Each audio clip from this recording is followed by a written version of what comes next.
আস্ত গাছের ভেতর থেকে বের হচ্ছে ধোঁয়া, বিস্ময়করভাবে ভেতরে জ্বলছে দাউ দাউ আগুন, যেন গাছের ভেতরটা পুড়ে ছারখার হয়ে যাচ্ছে।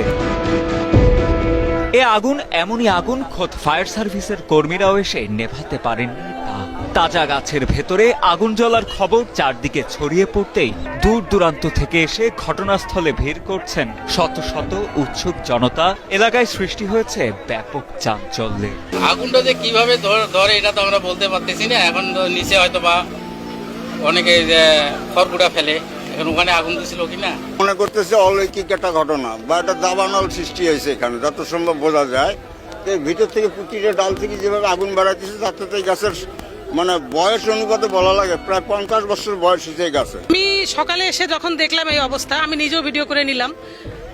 নিয়ে অনেকে আবার বলতেছে যে আসলে এগুলো মানুষের লাগানো আগুন, কারণ এই গাছটা অনেক পুরাতন, তো অনেক পুরাতন গাছের দেখা যায় যে বাইরে গাছপালা অনেক, কিন্তু ভেতরের অংশটা অনেকটা শুকায় গেছে। শুকায় যাওয়ার কারণে আগুনটা হয়তোবা বিভিন্ন কাণ্ড দিয়ে বের হচ্ছে।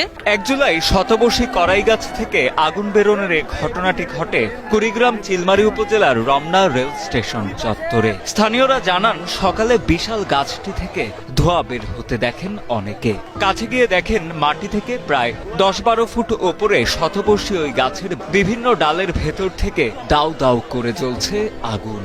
সে সময় এলাকার লোকজনের পাশাপাশি ফায়ার সার্ভিসের কর্মীরাও সেই আগুন নেভাতে ব্যর্থ হন। তবে কিভাবে এই আগুনের সূত্রপাত তা খতিয়ে দেখার দাবিও জানান এলাকাবাসী। আগুনের একটা কুণ্ড, মানে ওই ভাড়ার আগুন, যেমন আমার ওই যে দরজা খুললে যখন আগুন দেওয়া যায় না, ওইরকম তন্দুরের আগুন। এই গাছের সাথে আমার সুসম্পর্ক, মানে আত্মা বেতাত্মার সম্পর্ক। আমাকে এখানে দিনে 24 ঘন্টা অতিবাহিত করা লাগে, কিন্তু আমি তো কল্পনা করতে পারতেছি না এই আগুনটা কিভাবে আসলো, কিভাবে লাগলো। এর আগে এখানে মেথরেরা ছিল, তখনও তো এরকম অঘটন ঘটেনি। ওরা তো এখানে সাথে ছিল, ঘর লাগা ছিল।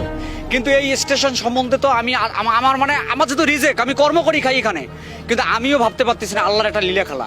এদিকে করাই গাছে এমন রহস্যজনক অগ্নিকাণ্ডের ঘটনার পর ঘটনাস্থল পরিদর্শন করেন কুড়িগ্রাম চিলমারী উপজেলা নির্বাহী কর্মকর্তা সবুজ কুমার বসাক। তিনি জানান, সব দিক থেকে চেষ্টা করেও গাছটির আগুন নেভাতে পারেনি ফায়ার সার্ভিসের কর্মীরা। গাছটি বাংলাদেশ রেলওয়ের অধীনে থাকায় রেলওয়ে কর্তৃপক্ষকে বিষয়টি অবগত করা হয়েছে বলেও জানান এই কর্মকর্তা।